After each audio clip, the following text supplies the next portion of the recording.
Asian Banking and Finance recently caught up with Alan Rice and Paul Taylor of Swift to talk about post-trade settlement and bringing Cybos to Dubai.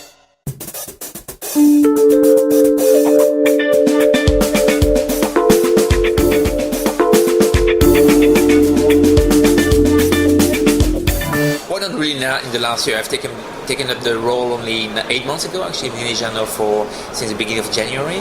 And yes, I mean, since then, actually, I've started to discover the region, trying also to find the challenge, the opportunities, and the sort of growth area that we can start working with over the next years and so.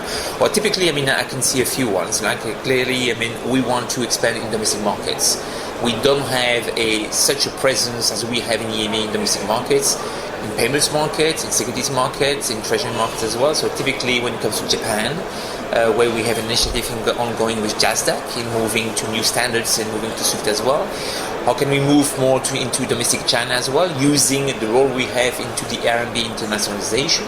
Then you have India, where we want to start addressing also the demand from our customers to supporting payments industry, trade, corporate connectivity, and where our board has just recently, 2 days ago, approved the creation of a domestic OPC, operating centers, to handle those volumes.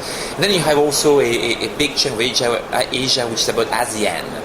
And ASEAN is a lot about creating a trade zone for that part of Asia, and there we actually plays very much to our roots. It's about collaborations, it's about interoperability, it's about connectivity, and all that actually is very close to what the values that we have, and therefore we're looking forward to working with them.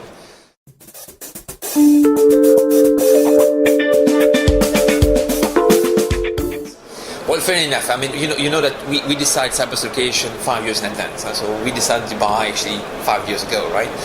But yes, I mean, what we see now, Dubai is really trying to position itself first as an international financial center, and they clearly have the ambition to actually consolidate all the financial flows that comes from Asia to Europe or vice versa as well.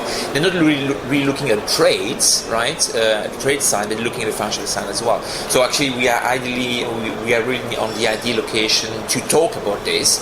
I'm sure that actually many customers and clients that we have here at Cybos are eager to see how they can create more synergies in between the two regions, how they can collaborate.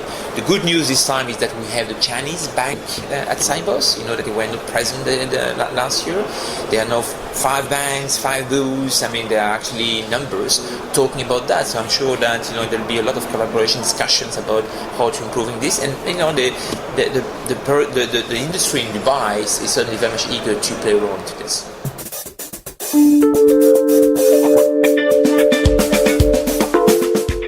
Asia for us is a very interesting region. We've actually just released a white paper where we surveyed some of the Asian community along with the rest of our global client base. And what we're actually seeing from an Asia perspective is that whilst regulation isn't necessarily biting in this region yet, they're very much keeping an eye on what's going on in other parts of the world.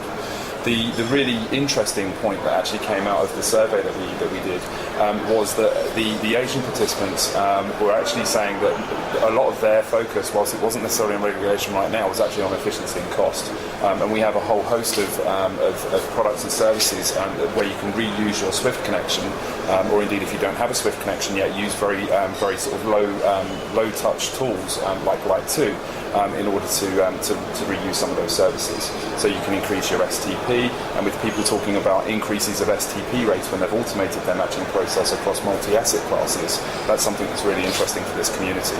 So we're focusing on a number of different markets here, be that Singapore, Hong Kong, Malaysia, and various different others, and we're really starting to build that momentum. We're also doing the same thing actually in other global locations. So another key area of focus for us is Latin America as an example, where a lot of unautomated processes exist in those locations as well. So a whole host of things to do here from an Asia perspective. Just touching again on the MENA region. The MENA region is actually one of the major regions of our client base for our product, the Cord.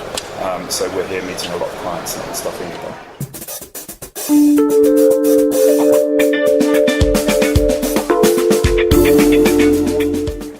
The funny thing is that, at least this is what I see, what I hear as well, is that yes, indeed, actually, the banks remain under pressure, keep cutting costs and all that, reducing operations. At the same time, in doing so, still have to engage into massive investment, especially when it comes to compliance, regulations and all that.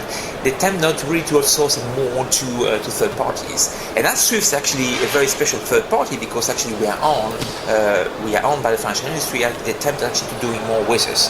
And typically areas like compliance services is an area that actually they'll be a lot more, they're really eager to do more with us. We're talking about KYC, we're talking about sanction services, sanction testing. I mean, also a series of services that we're developing that attract a lot of attention from the industry.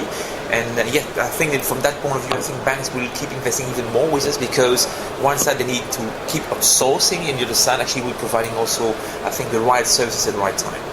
I think also, when it comes to cost and obviously clearly margins have shrunk. I mean, you're talking about single-digit return on equities in many financial institutions nowadays, as opposed to sort of double digits before the crisis. I think sometimes people need to understand that you actually need to invest in order to improve. So I think there's also some opportunities for people in order to improve significantly, so they can save further cost into the future. So I think that's also interesting. And clearly, as a not-for-profit utility, then Swift's a good person to help with that.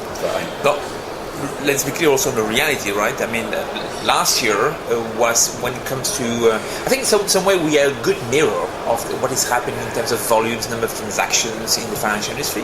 Last year was a bit of a difficult year, right? I mean, it was like, if you look at growth at Swift, it was about 4% last year, which I'm talking about 2012. This year actually is quite good. Actually, we're moving more like a 12, 13%. In some market, we're going even to 20, 25%. And when I'm talking to banks, they seem to say that they see signs of recovery, they see signs of more transactions in the future, and that's good. I mean, we've had discussion with our board members no later than 3 days ago, where we were discussing actually assumptions for next budget, and they were quite bullish. Surprisingly, actually, they see that there's some type of recovery in London, in the US as well, in the rest of Europe. Obviously, I mean, in Asia it's even more bullish. So I'm looking forward to have perhaps even more activities in the future.